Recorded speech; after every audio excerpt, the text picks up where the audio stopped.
Ya, rumah Dr. Ria di Medan bukan cuma tempat tinggal, tetapi galeri seni, juga butik kain nias dan tenun dari berbagai daerah, hingga ruang konservasi anggrek. Nah, bagaimana Kak Ria menggabungkan dunia medis dengan kecintaan pada seni? Ya, Kak Ria, rumah inspirasi di Medan itu kan penuh dengan karya seni. Apa sebenarnya motivasi kakak untuk mengumpulkan ini semua? Ya, kayaknya saya terlahir juga penuh dengan jiwa seni ya. Jadi seiring dengan berjalannya waktu, ya itu lahir sendiri. Saya tahu itu dari orang tua juga ya, dari gennya mereka, karena mama papa saya itu orang pecinta seni ya. Jadi mulai dia mengajarkan saya tentang piano, ya kan. Terus mereka juga suka dulu mengajarkan kita nyanyi dan sebagainya. Dan juga orang tua saya itu, papa saya terutama, dia tuh suka menanam bunga.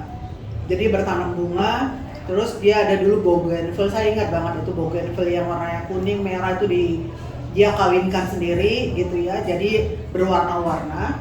Berarti dari situ ada lahir dalam jiwaku, dalam diriku, ada jiwa seni gitu.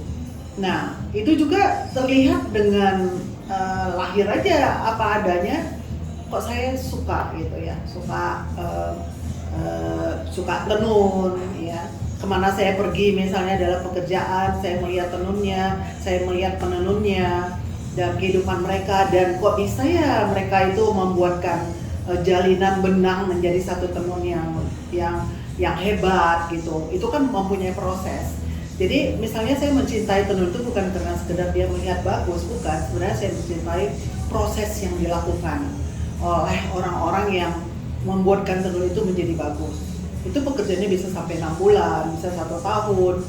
Dan kalau lagi pakai pewarnaan alam gitu ya, dia harus membuat warna merah dari pohon apa gitu, dan membuat kapasnya seperti apa, dari mana gitu. Jadi saya belajar proses itu terbawa kepada kita gitu. Artinya saya harus sabar, saya harus gigih, dan saya harus mendapatkan sesuatu yang berbeda. Jadi itu kan seperti tenun itu kan seperti orkestra. Jadi itu gabungan dari beberapa tindakan menghasilkan sesuatu yang baik. Jadi itu kalau saya lihat misalnya tenun itu bisa dilihat sampai berjam-jam gitu ya. Ini gimana sih buatnya gitu ya. Dan saya gali-gali lagi ceritanya seperti apa. Karena kalau orang dulu itu kan nggak ada gambar. Itu dulu, kalau sekarang kan bisa pakai desain, kita gambar, pakai pakai tulisan. Kalau dulu kan tidak ada, itu semua di kepala. Nah itu yang membuat saya salut, kenapa saya suka dengan tenun-tenun yang lama itu. Karena ada sejarahnya gitu. Kok dia bisa menghafal ya, ibu-ibu zaman dulu, dia setelah ini masuk warna ini, setelah ini, sehingga dia bagus gitu. Nah itu memerlukan satu proses yang luar biasa, yang hebat lah gitu. Jadi saya belajar banyak dari proses untuk tenun. Nah dari kecintaan itu tenunnya itu seluruh Indonesia ya. Saya pergi kemana, keluar negeri juga saya melihat tenunnya. Akhirnya saya cinta banget lah gitu. Dan itu turun kepada anak saya juga akhirnya. Jadi karena saya kebiasaan suka tenun itu, jadi itu lahir juga rasa seni itu kepada anak saya juga. Nah termasuk ulos dan sebagainya. Dan satu yang saya sayangkan adalah malah tenun di nias itu tidak ada lagi gitu. Misalnya yang menenun itu tidak ada lagi. Jadi tinggal kita hanya dapat sepotong-sepotong kain yang zaman dulu yang sekarang tidak ada. Dan itu juga kerinduan saya, bagaimana ini ke depannya masih ada kerinduan saya, bagaimana itu bisa digalakkan kembali ya, supaya tenun kita itu tidak habis. Nah itu dari situ saya belajar bahwa pakaian tradisional nias itu juga bukan sesuatu yang asli ya. Itu bukan tenun, tetapi dari potongan-potongan jenis kain, dari belenggu dan sebagainya, itu bukan tenun. Dan itu disayangkan sebenarnya, itu kok bisa terjadi, kapan terjadinya itu gitu. Tenun kita sudah hilang. Nah kalau untuk bunga itu dia tadi itu itu mengalir dari darah saya, dari orang tua juga. Saya mencintai tanaman luar biasa. Kenapa anggrek? Karena anggrek itu langka ya, punah. Udah mau habis dia, tapi tiba-tiba saya temukan itu di pegunungan di Toba. Karena saya berada di Siantar, jadi Sabtu Minggu itu ada hari yang space-nya agak senggang gitu. Nah, sore-sore saya pergi ke sana, melihat di bukit-bukit dekat Toba sana, dan entah kenapa kayaknya anggrek itu manggil-manggil saya. Jadi kayak dia bicara sama saya, lihat dong saya ini udah mau punah gitu. Jadi saya hunting dengan teman-teman dari Toba, itu ada namanya Michael Sirait, sampai sekarang itu kita seperti udah kakak adik kalau bicarakan anggrek ini. Jadi dia yang membawa saya juga naik ke atas bukit dan melihat keprihatinan kita tentang kepunahan anggrek ini gitu loh. Dan kita bisa jadinya melihat bahwa orang Batak itu yang sepertinya keras-keras banget ternyata punya anggrek yang luar biasa, yang cantik sekali. Nah itu yang membuka mata dunia juga, membuka mata orang lain bahwa di Batak itu ada anggrek gitu loh. Dan saya sangat sayang dengan anggrek itu. Jadi ada 350 jenis anggrek yang kita dapatkan pada saat itu, dan itu dibukukan. Supaya kalau saya tidak bisa lagi naik ke bukit dan menemukan mereka, tapi ada dokumentasi kepada anak cucu kita bahwa itu ada loh di tanah Batak gitu. Nah kalau itu ada di tanah Nias, saya pun belum explore ya, tapi tanah Batak luar biasa. Mungkin karena dia ketinggian ya. Nah orang Batak sendiri pun nggak peduli pada saat itu, kurang peduli. Dan setelah saya mulai bicara tentang anggrek Toba, orang-orang baru melihat bahwa ya anggrek di sana juga perlu dikonservasi gitu. Dan itu luar biasa ya.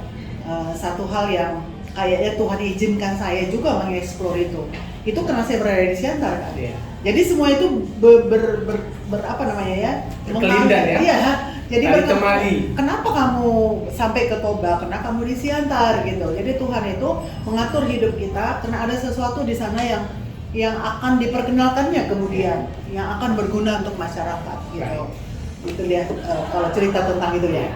Dan kakak juga bermain organ, bahkan juga pernah melayani di gereja main organ ya. Bertahun-tahun. Nah, bagaimana musik ini mempengaruhi kepribadian kakak? Sudah pasti saya suka ya, sejak orang tua saya memperkenalkan kamu harus les piano, begitu juga adik-adik saya menjiwainya gitu. Kayaknya ada bakat juga ya. Jadi sejak saya mulai bisa pakai tools piano, bapak saya itu orang tua saya membelikan kami namanya orgel namanya, bukan organ, dulu nggak ada orgel yang digoit gitu. Nah itu tujuannya, saya tahu tujuannya adalah supaya saya melayani di gereja. Nah, jadi dengan orgel itu saya yang mengiringi, jadi mulai dari SD saya sudah melayani di gereja dengan orgel ya. Jadi setiap ada gereja kita main. Dulu band KP itu tidak ada di Siantar. Jadi pendiri-pendiri band KP itu adalah termasuk orang tua saya. Nah, jadi kita pinjam gereja, orang mereka itu pinjam gereja GKPS kalau nggak salah, sore itu gereja band KP. Nah, saya wajib untuk main organ. Mulai dari rumah, setiap malam, kami kalau setiap malam gantian nih sama Esther, kita gantian main orgel. Kalau di gereja itu wajib saya main orgel. Terus ada yang main pianika, pokoknya dia berusaha kita itu melayani Tuhan dengan musik gitu. Nah, itu terbawa sampai saya punya anak. Jadi saya pindah ke GPIB pun saya bermain organ di gereja. Dan itu satu berkat, anugerah. Dan saya percaya ketika Tuhan melihat kita melayani Dia, berkatnya banyak sekali gitu. Dan saya happy. Walaupun misalnya di gereja itu kita dikasih honor ya, yang kita kasih lagi balik, tapi kayaknya persembahan itu udah persembahan yang luar biasa. Nah itu dia. Jadi saya memang pemain organ di gereja mulai dari SD sampai anak saya SD, SMP lagi gitu, sampai gede. Nah, anak kedua kakak kan juga memiliki bakat seni. bakat seni dan menekuni fashion ya. Ya. Dengan sempat motif Nias ya pernah diciptakan Ya. sama anak kakak. Jadi bakat seni itu kan sepertinya mengalir ke dia. Walaupun yang anak saya tiga-tiganya itu ada bakat seninya juga saya lihat. Tapi dia mulai dari SMP dia sudah mulai mendesain. Ya, dia di Santo Thomas kan. Dia mendesain dan dia sudah udah menghasilkan uang gitu. Untuk kebutuhan dia punya tambahan uang saku gitu. Dia SMP udah saya lihat bahwa dia suka menulis, suka desain. Nah, dulu saya pengen dia jadi dokter gitu kan. Tetapi setelah berlanjut saya lihat dia lebih ke seni gitu. Saya nggak ngancurkan lagi dia ke kedokteran, walaupun dia dapat jalur undangan untuk ke kedokteran karena dia pintar ya di sekolah di Santo Thomas. Tapi dia putuskan dia masuk seni gitu. Dan saya is okay gitu loh. Di saat orang lain masih memikirkan bahwa seni itu nggak ada apa-apanya gitu. Seni itu tidak menghidupi gitu. Tapi saya sudah putuskan dan dia memutuskan hidupnya untuk masuk ke dalam pendidikan seni. Nah itu dia, itu luar biasa juga. Dan dia masuk ke LaSalle ya di Singapura. Itu LaSalle College itu sekolah seni yang nomor 1 ya di Asia gitu. Di awal setelah dia SMA. Dan dia sudah mulai mendesain tentang dia peduli juga dengan hias ya. Ketika kita nggak punya tenun lagi, paling tidak coraknya itu ada. Coraknya itu masih tinggal di antara kita gitu. Makanya dia melukis. Jadi didesain dan mulai saya populerkan ke tengah-tengah masyarakat Nias. Mungkin kita di awal-awal itu yang mempopulerkan batik Nias tadi. Jadi dia yang itu masih SMA loh dia.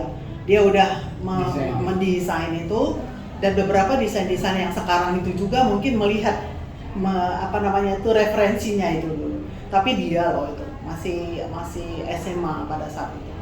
Dan mudah-mudahan dia sekarang udah hebat lah ya. Di seninya dia luar biasa juga saat ini. Luar biasa. Ya, ya, dari seni ke alam. Dr. Ria juga gigih menyelamatkan anggrek hutan. Dan tidak hanya itu, ia juga peduli pada perempuan Nias. Bagaimana ceritanya? Saksikan di Human Stock.